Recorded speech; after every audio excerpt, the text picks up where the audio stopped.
അസ്സലാമലൈക്കും. അവ്വാജി ചാനലിലേക്ക് എല്ലാവർക്കും സ്വാഗതം. ഇന്ന് നോക്കി ഒരു ചായക്കടി മുട്ട കൊണ്ടുള്ളൊരു ഉണ്ണിയപ്പം ഉണ്ടാക്കാൻ പോവാണ്. ഞാൻ ഒരു 3 മുട്ട ഞാനിവിടെ എടുത്തിട്ടുണ്ട്. 3 മുട്ട നല്ലോണം കലക്കാം. അതിലേക്കുള്ള ഒരു ഉള്ളി, ഒരു ഇത്തിരി പച്ചമുളക്, ഒരു പച്ചമുളക് ചെറുതായിട്ട് അരിഞ്ഞത്.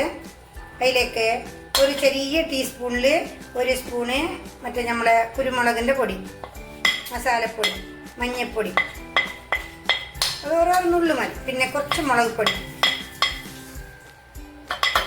കുരുമുളക് പൊടി, ഉപ്പും ആവശ്യത്തിന് ഉപ്പിടുക. പിന്നെ ചെറിയ ഒരു കഷ്ണം തക്കാളി, പിന്നെ കുറച്ച് മല്ലിച്ചപ്പ്, ഒരു നുള്ളു മല്ലിച്ചപ്പ് മതി. ചെറുങ്ങനാക്കി ചെറിയ ഒരു കഷ്ണം ഇഞ്ചി, പിന്നെ കരിവേപ്പില, രണ്ടേ ഇതൾ കരിവേപ്പില, കുറച്ച് പുതിന വേണം നമുക്ക് ഇതിനാവശ്യത്തിന്. കാരണം ഇത് മുട്ട ആയതുകൊണ്ട് ഗ്യാസിനുള്ള ബുദ്ധിമുട്ടുണ്ടാവും. അതുകൊണ്ട് ഒരു ഗ്യാസ് ഉള്ളവർക്കും പിന്നെ ഒരു കുഞ്ഞുങ്ങൾക്കും ഒക്കെ നല്ലതാണിത്. അതുകൊണ്ട് പുതിന നല്ലോണം ഇടുക.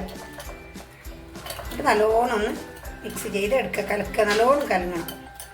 ആ ചട്ടി ഇപ്പോൾ ചൂടായിട്ടുണ്ടല്ലോ, ഇതിലേക്ക് കുറച്ച് എണ്ണയും തടകി കൊടുക്കുക. ഇത് ഞാൻ സൺഫ്ലവർ എണ്ണ എടുത്തതാണ്. ഇത് നല്ലോണം ഒന്ന് നല്ല തടകി കൊടുത്താൽ മതി. കുറേ എണ്ണയൊന്നും വേണ്ട ഇതിന്. കുറച്ചിങ്ങനെ മുളക്കൂടെ തടകി കൊടുക്കുക. ഇതിപ്പോൾ ഒരു ഉണ്ണിയപ്പത്തിൻ്റെ ചട്ടിയാണിത്.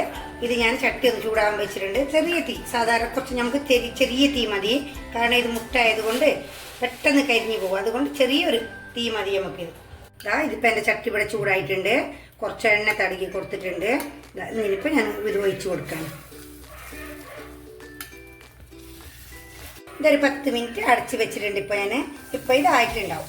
ഇനി ഇത് ഞാൻ സ്ലോ ആയിട്ട് ഒന്ന് മറിച്ചിട്ട് കൊടുക്കണം. സമാധാനത്തിൽ നമ്മൾ മറിക്കണം.